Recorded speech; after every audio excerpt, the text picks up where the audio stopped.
right, on we go now. You know, transplants have become a part of now everyday common language. We accept medical transplants as just another wonderful medical phenomenon that has made life possible for so many people. But consider this. Suppose a loved one of yours, a blood relation, needed a transplant, and that transplant could come from you.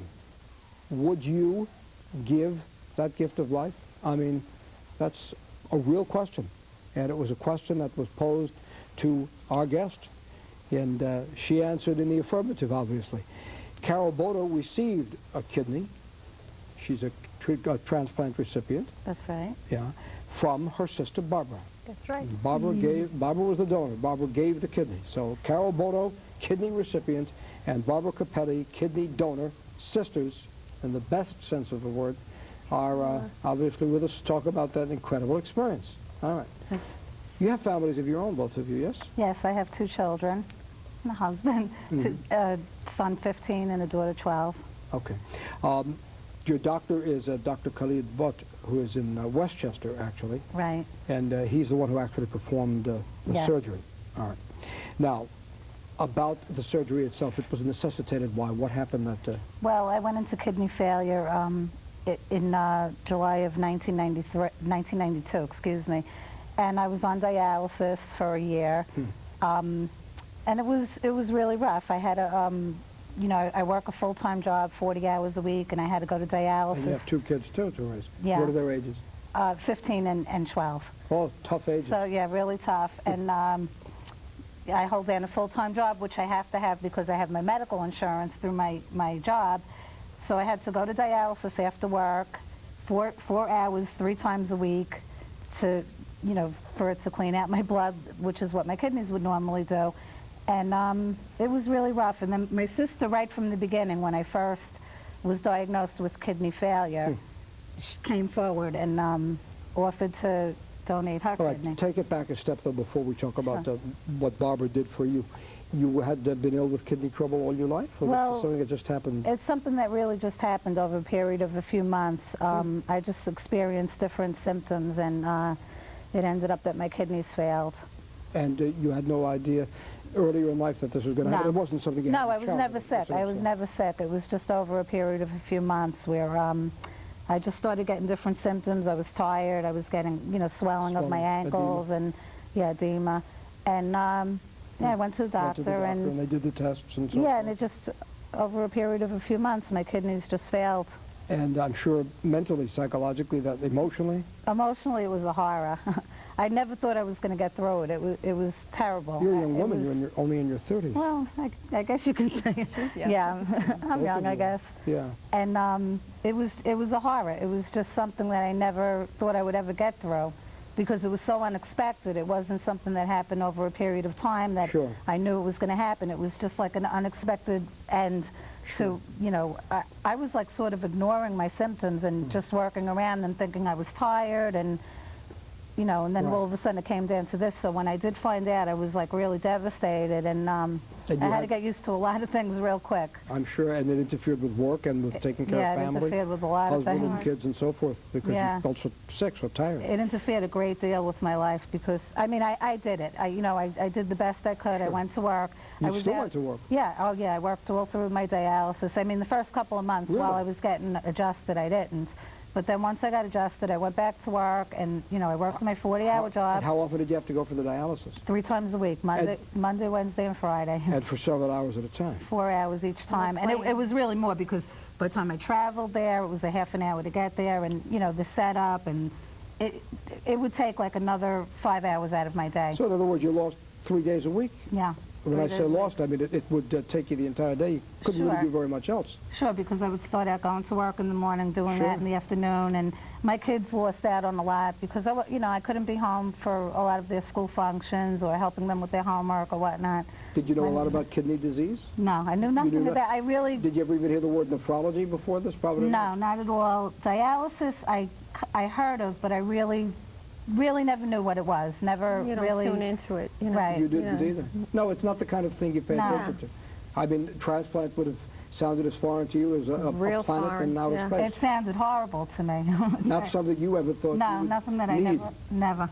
So eventually, you've come now. So you're sick with your kidneys, Right. kidney disease, and then that progressively gets worse, and now you need dialysis. Right. And you've adjusted to the illness, and now you've adjusted to dialysis. Right. So then one day the doctor says the dialysis isn't working. No, the dialysis was fine. I could have lived forever on dialysis.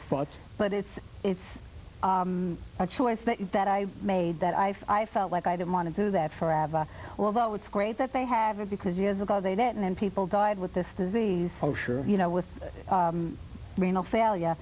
But I didn't feel that it was good for me. You don't feel so well on it. And the diet too, the type of food. Oh, right. I was on a restricted diet. On dialysis, you're on a very restricted diet. For example?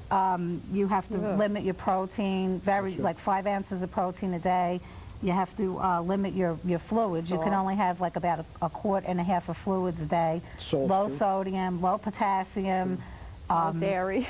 No this dairy. This is all things you've learned. She learned with you me. learned Well, along. yeah, and I wouldn't want to have to do without all that stuff. This is not stuff you've known before. Yeah. All right, so who proposed the idea of the transplant? She did.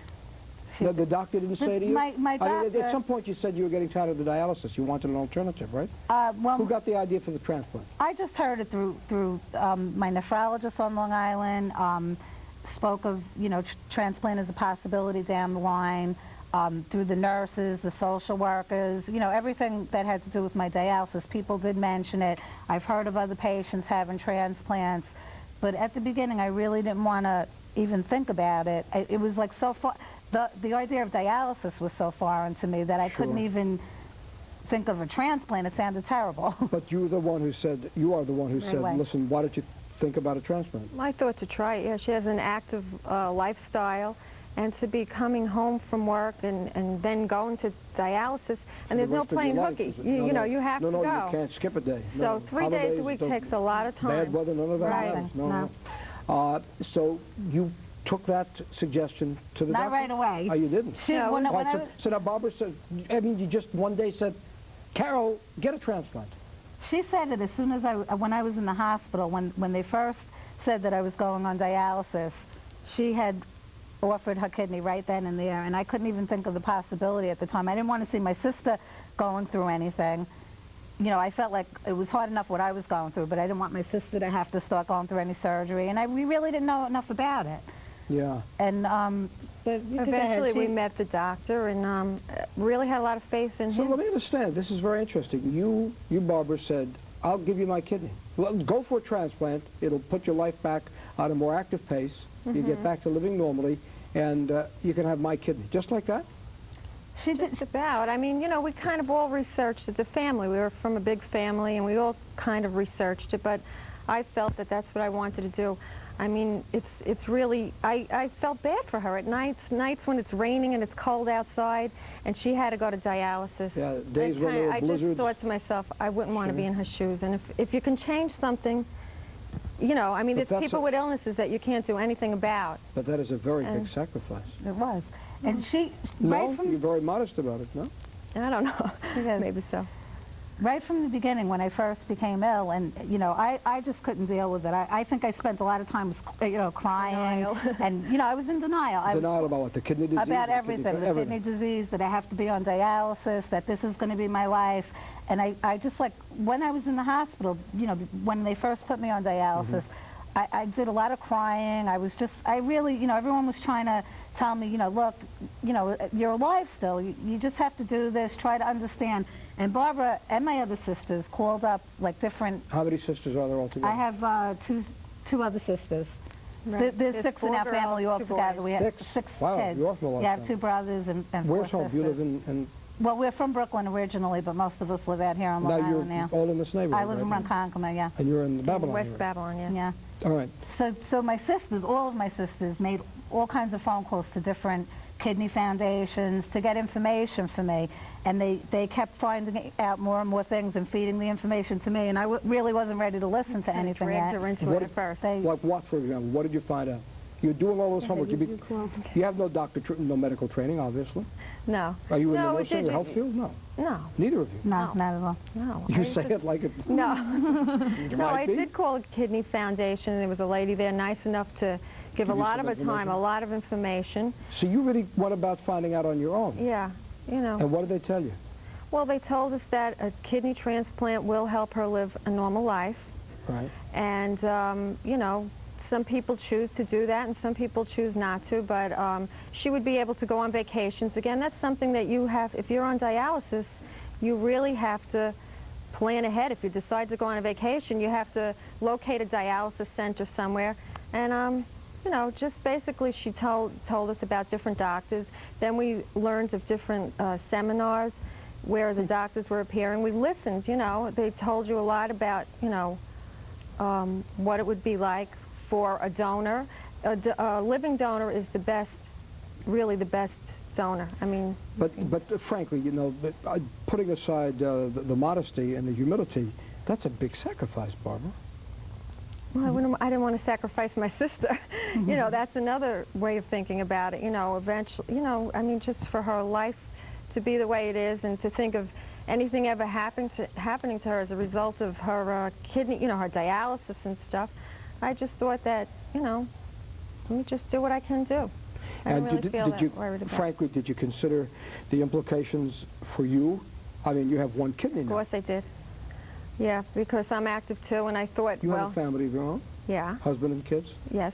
Did you talk it over with your husband? Yeah, my husband was very That's supportive. what I want to mention also. And your husband too? Yeah, her husband was really great about the whole thing. I really want to brave mention about that. it. Very brave about it, you know, and thought that it was... He encouraged her. Very and encouraging. He went to the seminars with us. My whole family, as a matter of fact. Well, the whole, everybody. They really were very... Nobody said, oh, it's a bad idea to do? No. No. And you accepted it. You're talking about being in denial. That is interesting and might be good advice for people. Because when you are faced with a sudden illness, particularly, I mean, if you're born with something and you kind of grow up accepting it, right. I guess that's one thing. But in adulthood, when you're faced suddenly with something that's debilitating or something that changes your whole life because of illness, disease, whatever, at first you don't want to accept that. No. It takes a while, but after a while I realized that I do want to be alive, and I wanted my life to be as normal as possible, so, and I enjoy my job. I wanted to go back to work. I had to go back to work besides that, but I figured I have to do what I have to do. There's no way around it. It's either not be alive or be alive and do what you do, make the best of it. So I just did it. Just like that, well, you're making it sound yeah, well, actually, through my sister calling other people, this one woman called me up and told me what she went through, what she experienced. She was from one of these agencies, and she told me what she experienced, you know, going through the same thing I did. Oh, you did talk to other people. I was going to ask you. The first time I went to dialysis as an outpatient, I came home and I was really upset. And my sister called this woman, and she called me, and she, you know, stayed on the phone with me for about an hour and explained to me she felt exactly the way I felt. It was all strange to her, because you look at other people that are there and have other medical problems, and you feel, is this going to be me someday? You just don't know anything about it. It's like, you know, you have all this to learn.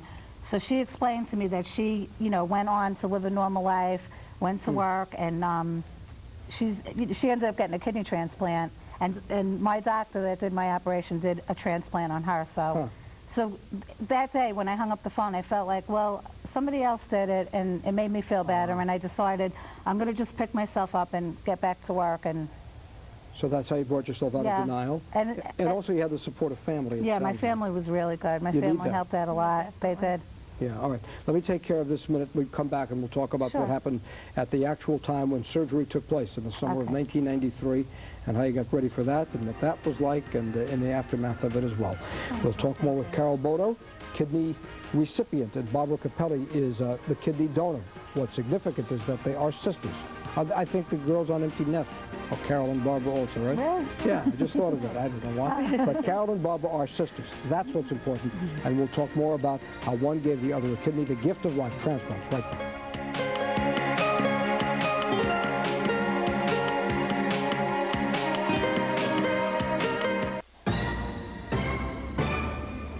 It's not always possible to get to your congressman's district or Washington office to speak with him one-on-one, so Cablevision's Long Island one brought Washington to you. I'm interested in talking about H.R. 1157. I'm not sure I fully understand that, and I believe that's a bill offered by Congressman Levy. Could he address that? Is that tax fairness? It is bottled up in committee, and I'll be happy to explain it. Calling All Congressmen provided Long Islanders from Long Beach to Orient Point with the opportunity to talk directly with their congressmen to get answers to questions on health care, taxes, the defense industry, and the environment. I think the interactivity is very important because you get to talk directly to the congressman. There's no staff member getting in between you. I think shows like this go a long way towards informing the citizen. Calling All Congressmen, another way Cablevision helps Long Islanders stay on top of the important issues that affect our lives.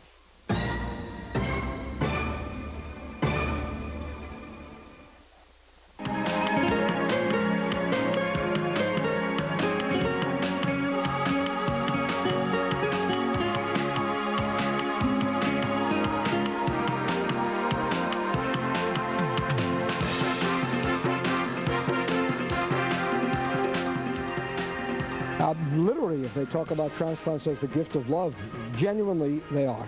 Carol Bodo received a kidney from her sister Barbara Capelli, and Carol and Barbara are here telling us about their story. And joining us now is Dr. Khalid Butt. He is a vascular surgeon. He is the transplant director at the Westchester Medical Center in Westchester County. He is as well a man who has performed now probably in excess, I would guess, more than 2,000 transplants. That's correct. At the time when you performed the 1,000th in the early 1980s, you did one live on TV. That I remember. That's correct. It was done live on television, and that was quite innovative at the time. So transplants as a general subject have come a long way. I mean, tremendous progress? Absolutely. Revolution, you may say, in transplantation since 1980. Yes. A new drug became available, and suddenly overnight the success rate of organ transplants improved immensely. What, overcoming what, rejection, infection? Overcoming rejection mostly, and decreasing the rates of infections. Yes. Those are the major problems. Sure. If we try to overcome rejection by using the drugs that we call immunosuppressive Yes. drugs, of course the risk of infection increases, and that's what we have to balance and walk the tightrope. So with the advent of cyclosporin, which was a very important drug, the success rates improved, and now there is a whole series of other drugs that are being developed, and we have learned a great deal about immunology through the studies in transplantation, which of course impacts on cancers, on AIDS, and Sure. other areas.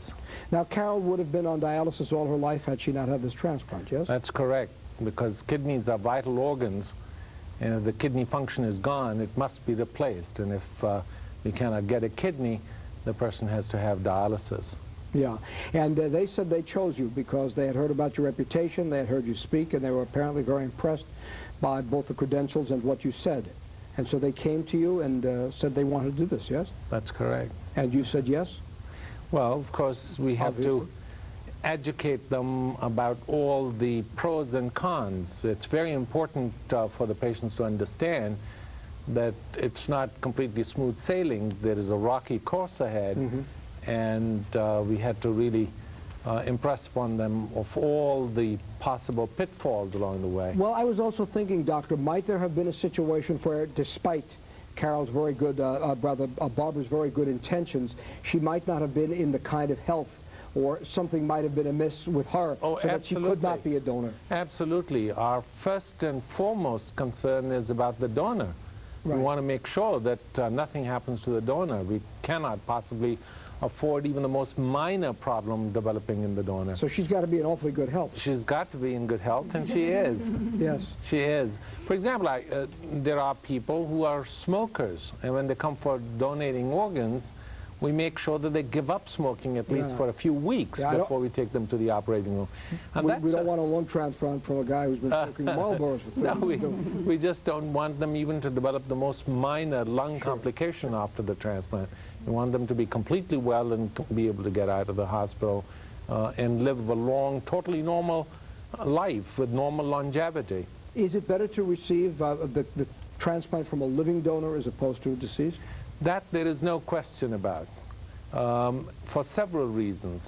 One, the living donors almost always are genetically related, although sometimes we do emotionally related donors also.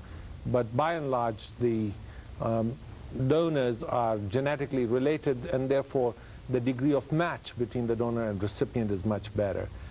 The transplants are done at an elective time as opposed to the cadaver donor transplants, which may be done 3 o'clock in the morning or on a Christmas Eve, or whenever the kidney becomes available, we got to go in and do the transplant. Now, at the psychological level, at the human level, I guess is an even better term, you're not surprised when you have a story like this where Barbara says, I love my sister, I want to donate a kidney to her. Not surprised at all. That happens more often? That happens very, very frequently. Very, very frequently. Unfortunately, though, there are only about 10% of all the people on dialysis, and there are 200,000 of them nearly in this country now, only about 10% of them have any possibility of having a living donor transplant. Why? Because many of them have no siblings, no children, or the siblings are of a different blood type, or the siblings may also have some problem like high blood pressure, diabetes, or kidney disease.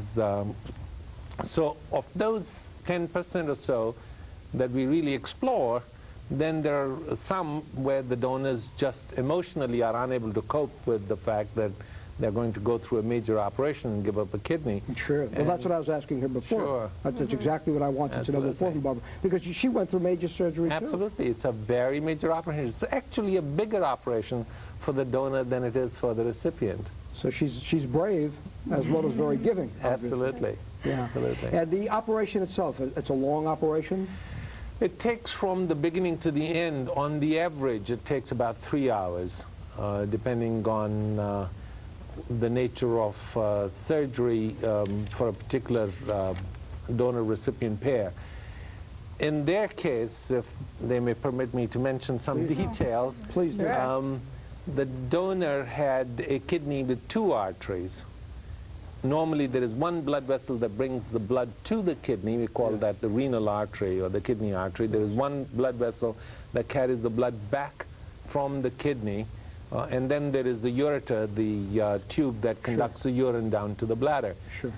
She had the kidney that we took had 2 arteries, and so we had to connect those 2 arteries to make them into one. So that adds a little time when the kidney is cold in ice. We connect the 2 arteries, make them into one, and then transplant the kidney. So that adds another half an hour or so, but that's about the extent of it. How frightened were you as you were getting ready for surgery, both of you? Well, I was nervous, but yet I kept telling myself, like, I won't have to go to dialysis after this if it all goes well, so it kind of helped.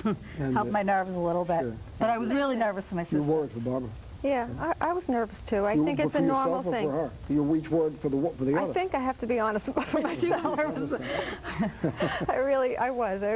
You know, you worry about going into surgery, but actually you don't know what's going on once you're there. So I felt I was in good hands, definitely, with Dr. Butt. Definitely. And Dr. They're not nervous, we worry about them. Yeah, really. They got to be nervous a little bit. I would think so. Something is really wrong. But once the surgery is complete, the prognosis then for both are considered what? Good? Well, for the donor, it has to be excellent. You know, there is no question about that. We would not select the donor unless we knew that donating a kidney is in no way going to impair the donor's health. Yeah, but she has 1 kidney now. Absolutely. That 1 kidney is all we need for completely normal longevity of life, completely normal state of health. The only reason God gave us 2 kidneys so that we can give 1 to somebody we love. That's the only logical reason. It's a wonderful answer. Absolutely. I like the reasoning. Absolutely. And for the recipient, the complications, For the recipient, if we put the kidney in and the kidney starts to make urine right away, we got to wait about a month. If during that 1 month period there is no rejection, then we can predict that the prognosis is going to be very good. If at the end of 1 month the kidney function is good, the chemistry is normal, then we can predict that we have a very good chance of making it to the 1st anniversary. We make it to the 1st anniversary, we know we'll go 5 years and then 5 years again and so on. The results of that kind of kidney will be very, very good. Now, when you had the surgery done, it was in the summer of 1993, in July of 93. Right. And by just odd coincidence, about a month before, in June, of 1993. A man who was a frequent guest here died after receiving a kidney transplant. He died actually of a heart attack, but he had been making a very good recovery from a transplant of a kidney donated by his daughter. I'm sure as you went into surgery in July, you heard about Arthur Coons. Definitely. And he was a wonderful man and one who I adored and respected, and he was widely respected, but the story made news, I'm sure. I wonder if you know who transplanted him. I don't know, but that's... Yours truly. Did you? Yes. I did not know that. Yes, Mr. Coons came all the way to Westchester Medical Center. We transplanted him, and he did extremely well with that transplant. Right. His daughter was a wonderful giving lady, and everything worked well, except that we cannot predict if somebody is going to get a heart attack. We actually check out people for heart because that's one of the common problems in the American population as a whole. And he just had a surprise heart attack, which was very unfortunate. And fairly unusual as these kinds of operations go? Oh, as far as his kidney was concerned, he was 100% well. He was? He was completely well. And it was long after the kidney operation. If it has to be connected to the kidney operation, it usually happens within the 2 or 3 days of the operation. Ah, but when you read that a month before you went in for surgery... Well, it wasn't the greatest thing to read a month before your surgery. I felt very badly about him, you know, not making it through, you know. And then you got... I got a little nervous about it, but I figured, you know, I had a lot of trust in Dr. Bott, and I figured everyone's situation is different. You know, he might have had heart problems, and... Okay. Let me take care of this, and then when we come back, first thing I want to talk to you about is when you both came out of anesthesia in recovery, when you both saw each other, you with her kidney, sisters Barbara and Carol. Dr. Buck, right back.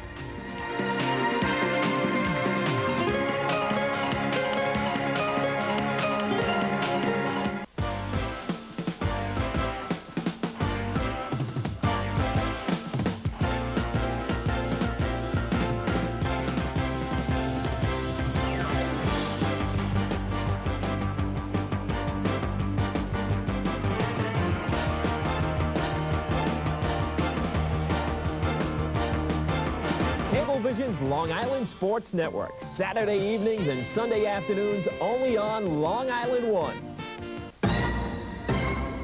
New FCC rules and rate regulations have created a lot of questions and confusion. And if you've tried to call us with a question, you know it's not always easy to get through right away. We've hired dozens of new customer service representatives who've gone through special training sessions like this one so they can answer your questions about the new rates and regulations and new format of your monthly bill. We know it's not easy to wait for an answer, but we thank you for your patience while we change our business practices to comply with the new law.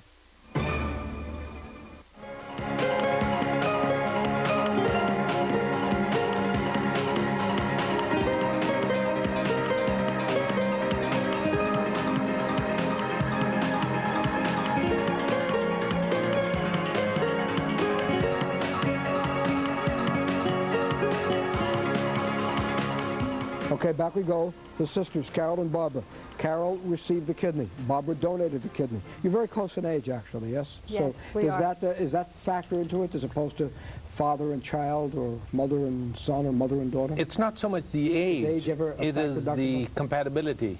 Most of the times the siblings are likely to be more compatible than parent to child. That's what I wanted to know. Now, if, God forbid, Barbara's kidney wasn't compatible for Carol, what would Carol have done in terms of the possibility of transplant? Well, if there was nobody else in the family to donate a kidney, then the only other possibility, if she still wanted to have a kidney transplant, would be wait on a list for a cadaver donor kidney.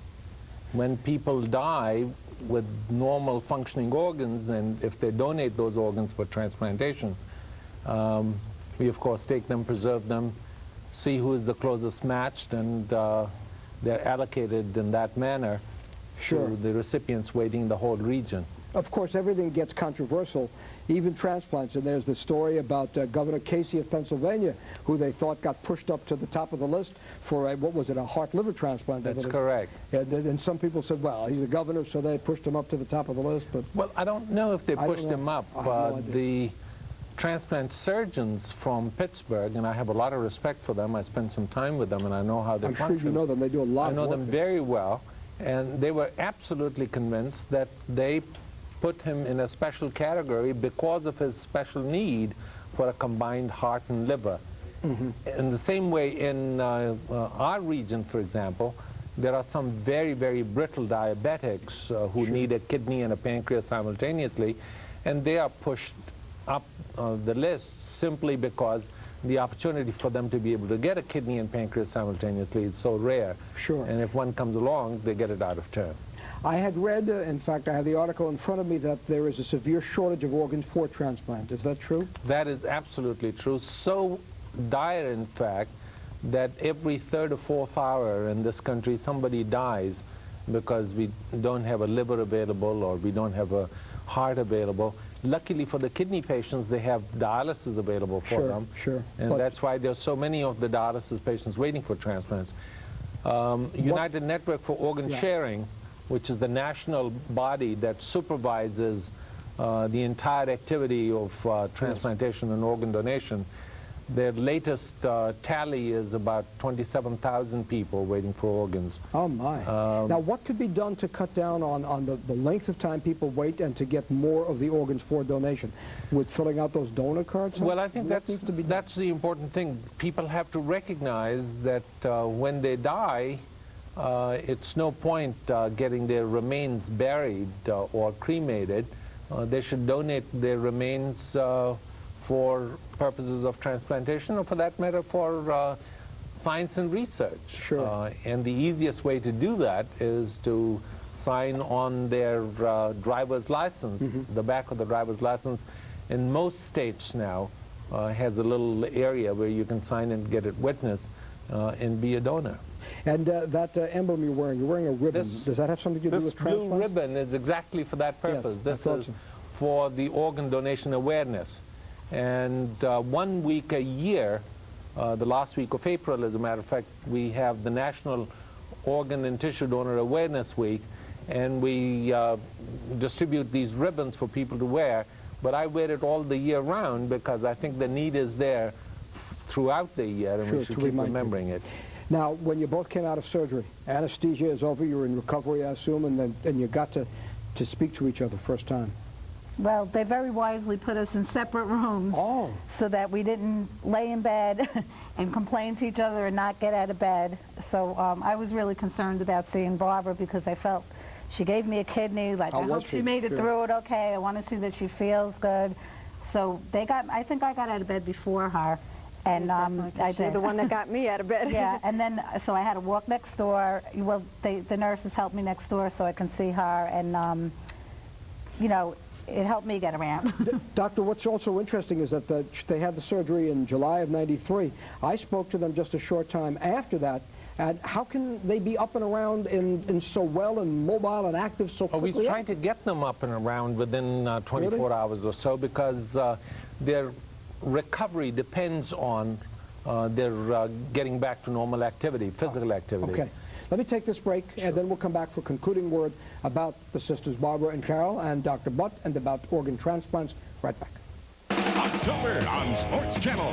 Turn on our sizzling sports schedule. The Devils and Islanders get fired up for the start of the hockey season. Catch them battling the Cup champion Canadiens, Lindros and the Flyers, the Capitals, plus the expansion Ducks and Panthers. You can follow local college football action with Hofstra and St. John's. Baseball's greatest games returns for another season of unforgettable baseball memories. And coming in November, the Nets slam their way to the start of the NBA season. It's all coming your way on Sports Channel.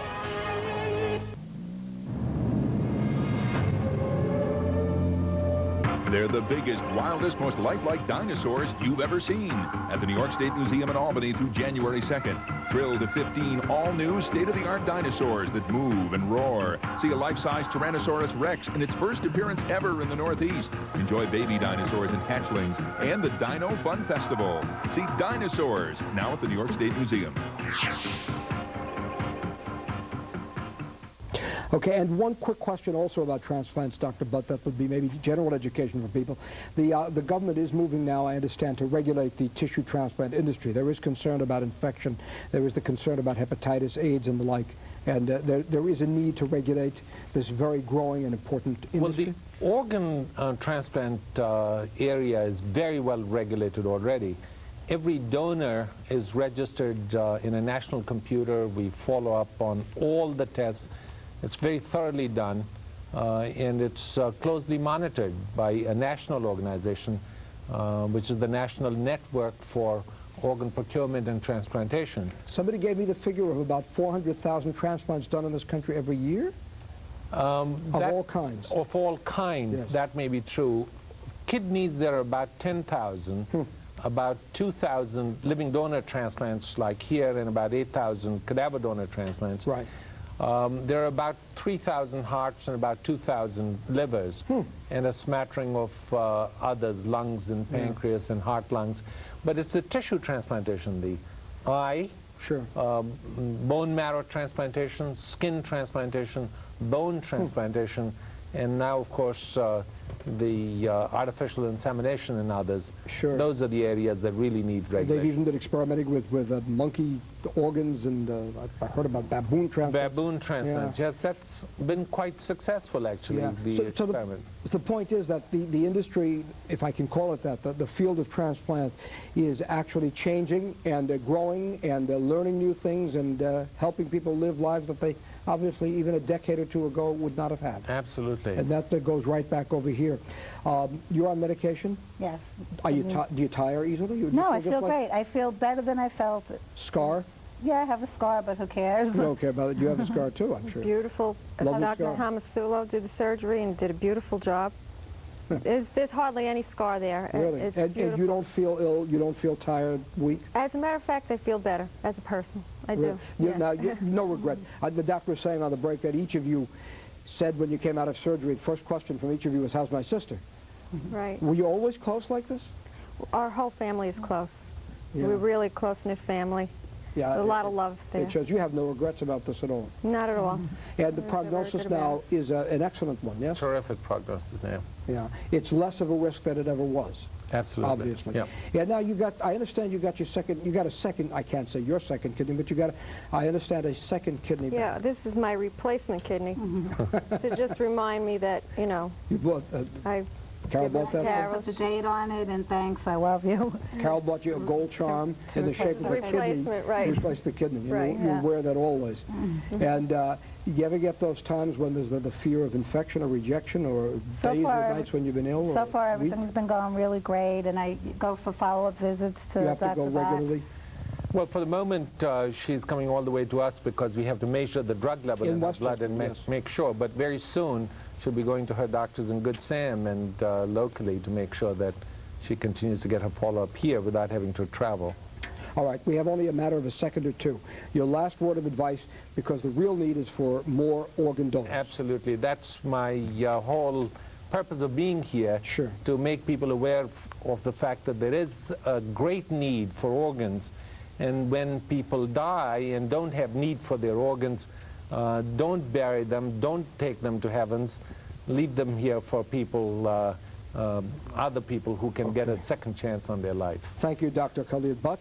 Thank you, Carol Bodo, Barbara Capelli, sisters, and in the truest sense of the word, good luck. Thank you. Terrific to have you. The gift of love, transplants. And that's it on the Joel Martin Show here on Long Island 1. I thank you for watching. Until next time.